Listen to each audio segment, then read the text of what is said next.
Hello అండి, welcome to my channel. నేను మీ సంగీత. మీరు ఎప్పుడైనా టమాటా పచ్చడి చేయాలనుకుంటే ఇలా ఒక్కసారి ట్రై చేయండి. చాలా అంటే చాలా బాగుంటుంది.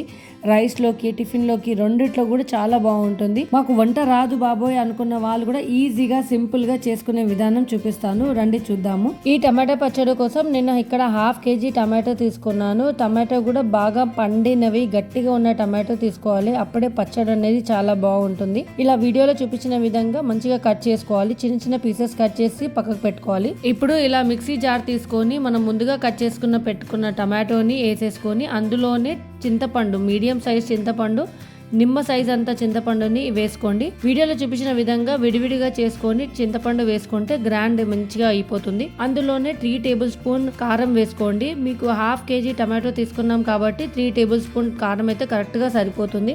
మీరు ఎక్కువ తింటారు కారం అనుకున్నప్పుడు 1 టేబుల్ స్పూన్ యాడ్ చేసుకోండి. దీంట్లోనే 10 నుండి 12 వెల్లిపాయలు వేసుకోండి. అలాగే టేస్ట్ కి తగ్గట్టుగా సాల్ట్ వేసుకోండి. నేను ఇక్కడ కల్లుప్పు వేస్తున్నాను, అంటే రాక్ సాల్ట్. మీకు కావాలంటే మీరు నార్మల్ సాల్ట్ కూడా వేసుకోవచ్చు. అన్ని మిక్స్ చేసిన తర్వాత కచ్చపచ్చగా గ్రైండ్ చేయండి. మధ్య మధ్యలో పల్స్, మిక్సీని ఆపుకుంటూ పల్స్ ఇవ్వండి. మధ్య మధ్యలో పేస్ట్ ని కలుపుకోండి. మొత్తం మెత్తగా గ్రైండ్ చేసుకోకండి, టేస్ట్ అంత బాగుండదు.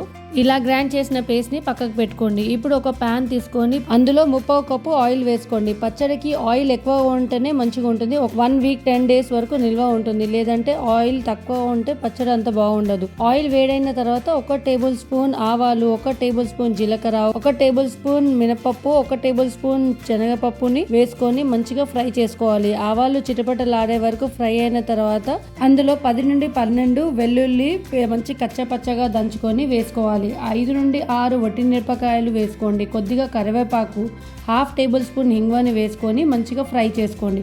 ఇంగువ వేస్తే పచ్చడి టేస్ట్ అనేది చాలా బాగుంటుంది. 1/2 టీ స్పూన్ పసుపుని వేసిన తర్వాత ఇందులో టమాటో పేస్ట్ని వేసి మంచిగా స్టవ్ లో నుండి మీడియం పెట్టుకొని ఫ్రై చేసుకోండి. పచ్చడి నుండి ఆయిల్ మొత్తం సపరేట్ అయ్యే వరకు మంచిగా కుక్ చేసుకోవాలి. ఆయిల్ అంతా పచ్చడిలో పైన తేలే వరకు మంచిగా ఫ్రై చేసుకుంటే పచ్చడి అనేది టేస్ట్ చాలా బాగుంటుంది. మధ్య మధ్యలో కలుపుతూ ఉండాలి. పచ్చడి నుండి ఆయిల్ అంతా రిలీజ్ అయ్యి మంచిగా కుక్ అయ్యే వరకు కలుపుతూ ఉండాలి. స్టవ్ని లో నుండి మీడియం పెట్టుకొని ఫ్రై చేసుకుంటూ ఉండాలి. ఇప్పుడు వేయించి పొడి కొట్టిన మెంతు పౌడర్ 1 టేబుల్ స్పూన్ వేసుకోవాలి. అందులోనే వేయించి పొడి కొట్టిన ఆవాల పొడి వేసుకోవాలి. ఆవాలు, మెంతులు పౌడర్ వేస్తే పచ్చడి అనేది చాలా టేస్ట్గా ఉంటుంది. పచ్చడి అంతా కలుపుతూ కుక్ చేసుకోవాలి. కుక్ చేసేటప్పుడు టేస్ట్కి తగ్గట్టు సాల్ట్ ఉందా లేదా చెక్ చేసుకొని తక్కువ అనిపిస్తే సాల్ట్ వేసుకోవాలి. నేను మొత్తం మీద 1.5 టేబుల్ స్పూన్ సాల్ట్ పడింది నాకు ఇక్కడ. ఇప్పుడు చూడండి, ఆయిల్ సపరేట్ అయిపోయింది. సపరేట్ అయ్యే వరకు కుక్ చేసుకోవాలి. ఆ తర్వాత స్టవ్ ఆఫ్ చేసేసి పచ్చడి మొత్తం చల్లారే వరకు ఒక 5 to 10 మినిట్స్ చల్లారిన తర్వాత స్కాచ్ బాటిల్లో వేసుకొని స్టోర్ చేసుకొని పెట్టుకోవాలి. ఈ పచ్చడి మనము రైస్లో కానీ టిఫిన్లో కానీ తింటే చాలా బాగుంటుంది.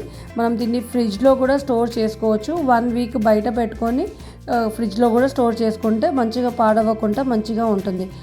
చూసారా ఎంత సింపుల్గా టమాటా పచ్చడి చేసుకోగలిగాం. టేస్టీగా, యమ్మీగా ఉంటుంది. మీరు కూడా ట్రై చేసి కామెంట్ చేయండి.